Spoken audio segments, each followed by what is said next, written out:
Jack, back at Luton Town, tell us your memories of the place, although it was a long time ago. It was a long time ago, but you know, when you're that age, I was 8, you know, I've got kids now, and I've also been around kids football for a long time, so I know how important them ages are. So I was very impressionable at that age. I remember coming here to the AstroTurf. I remember going to Kenilworth Road. Brilliant. Yeah, like some of my first memories. My first game was West Ham actually, but then as I grew up and a little bit older, I came to Luton, and yeah, it's amazing to be back. Like as much as everything's improved, there's still the same feeling of when I was here. Back as manager, and you mentioned Arsenal there, working under Arsene Wenger, and you've worked under other managers as well, Eddie Howe. How impressionable have they been on what you're going to bring to your managing role now? Yeah, massive, and like I've said before, being a good player doesn't make you a good coach, and I had to learn so many things, but being an ex-player, you're fortunate enough, and I was fortunate enough to play at the top level, to experience top-level environments, top-level coaches, and a complete variety as well. I think of, you know, up to the age of 23 before I went to Bournemouth, I'd only really had Arsene as a coach, and of course Steve Bold was in there as well, and some good coaches, but he had a certain way of acting, and that's all I knew, and what I loved. And you know, his way was to give the players belief, and we had some really good players as well. And then I arrived in Bournemouth, and it was a completely different environment. It was a completely way of working, you know, quite similar to this story, I feel, because Eddie, you know, he took them from League 2 all the way to the Premier League. He had players in that group that did the same, and he worked in a way that left a real mark on me. And then of course I had David Moyes, which I didn't play with David Moyes, and you know, sometimes when you're a player and you don't play with a coach, you feel a certain way, but actually I love David Moyes and the way he made me feel, the environment he created. So there's so many things I can take with me, some bad as well, yeah, which I won't mention, but yeah, I have loads of experience that I'll need here, definitely. When you did that first move after so many years under Arsene Wenger, was perhaps Eddie Howe someone that you looked at and thought, God, there are other different ways of being successful? Yeah, well, the first impression he had on me was, so it was the day before deadline day, and I went to see Arsene, and I said, look, Sam Allardyce had just taken over England, I'd just been left out of the squad.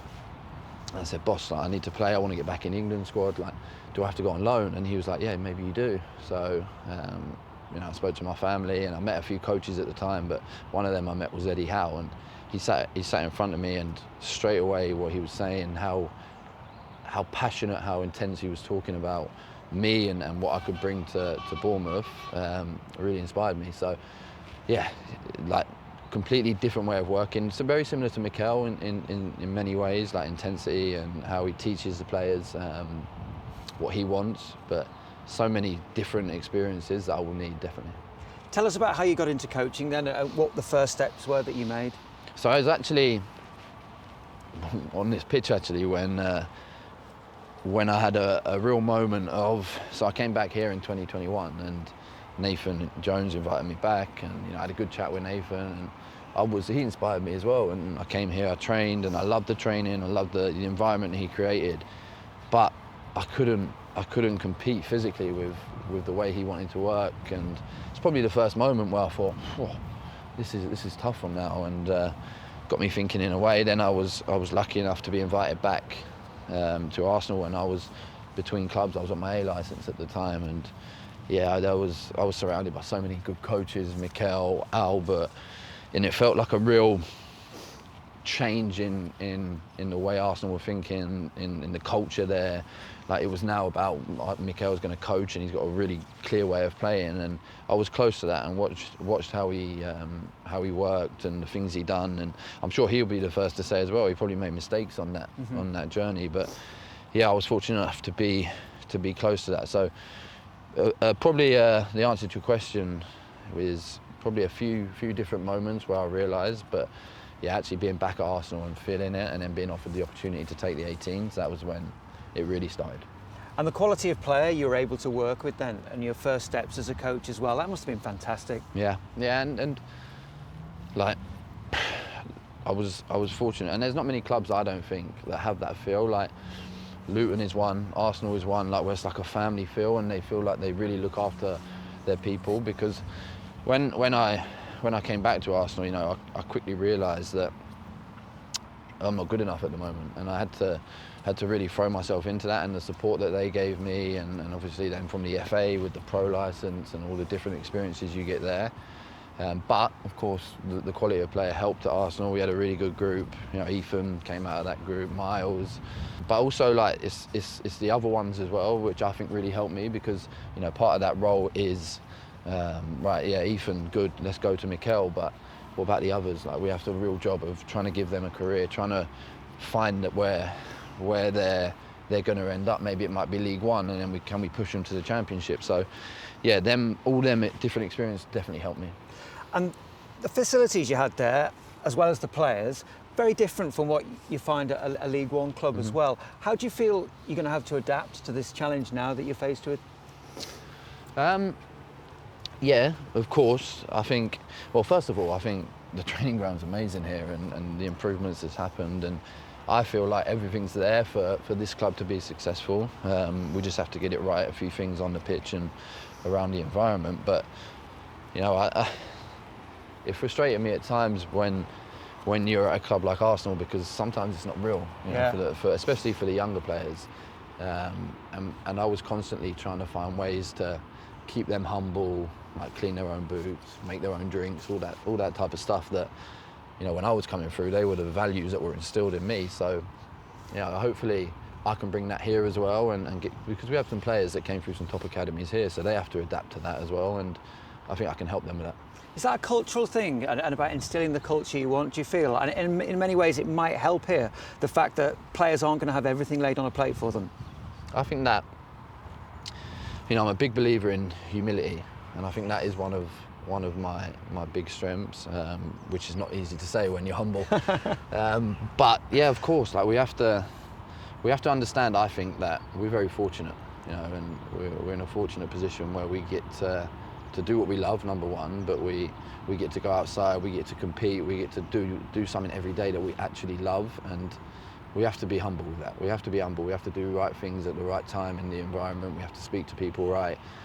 And we have to create that environment there. There's so much respect, so much humility, but also discipline. And yeah, that's something that we'll try to do. You know, it's not, when a head coach comes to a club, I feel like it's me and what I can bring, but also aligned with what the club feel. And a reason why I'm here is because I felt that really a lot, the family feel, the humility, we understand where we come from, we've got a goal and we want to get there, but let's not forget that part. The Luton connection obviously goes back to when you were 8-9 years old, and then also when you came here under Nathan Jones for a little spell, and now you're back again.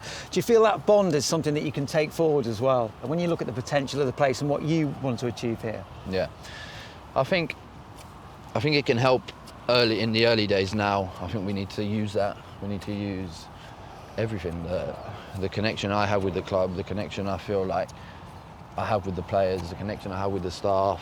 Like, we need to build on that. I said many times, when you go on a journey, and I experienced it, I wasn't part of it, but I jumped into it at Bournemouth. When you go on that journey, when I walked there as a player, and when I stepped into the training ground, I really felt a togetherness, a unity, a way of working, and I need to understand that I'm coming into a place that also has that, and may have lost it over the last few years, but it's still there. We have players that were on that journey. We have players that have been in the Premier League with this club. We have players that have been relegated. So we have to use all of that, and then whatever I can add. You're talking about the connections and everything, but we need to show that on the pitch as well.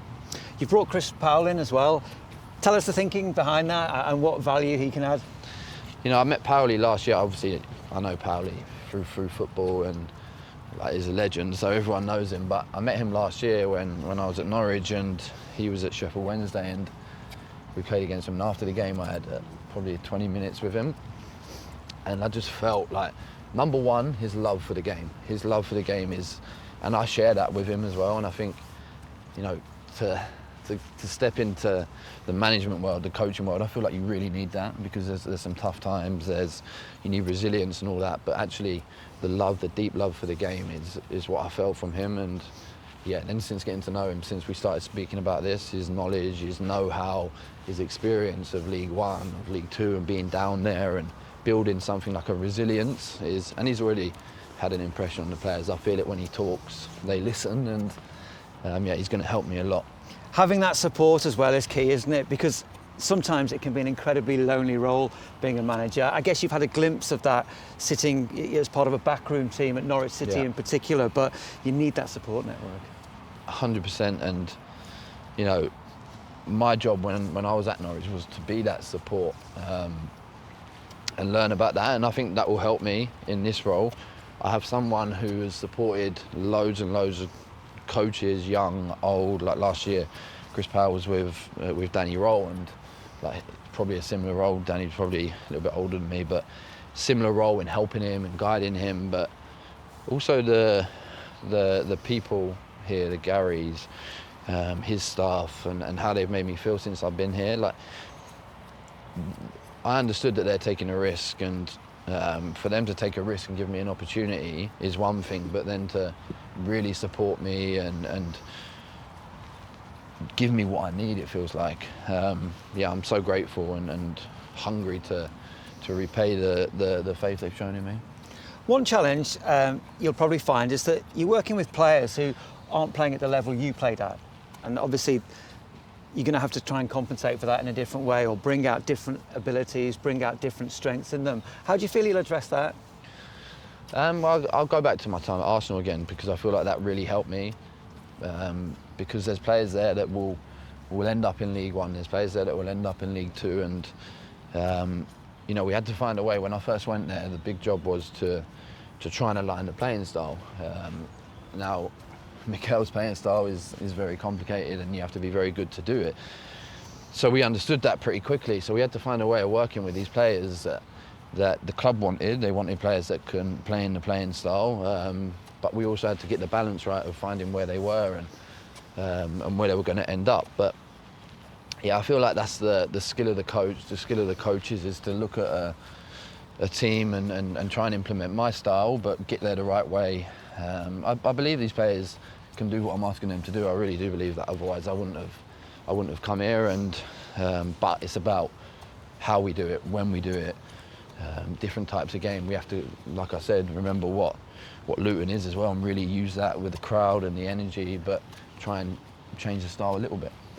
It's an incredibly tough task. You come into League One, not quite mid-season, but on the way to the middle of the season, so you haven't had a pre-season to work with them.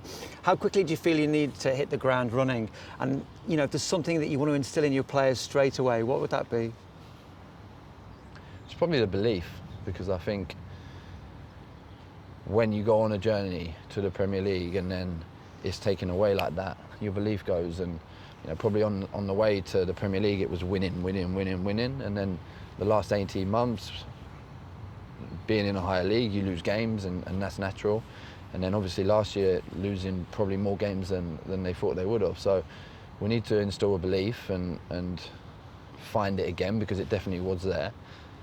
And then I think there's many ways of doing that, and definitely one thing that will help with that is creating an energy, being on the front foot, using the fans, getting them on our side, and especially at home, that's what we'll try and do.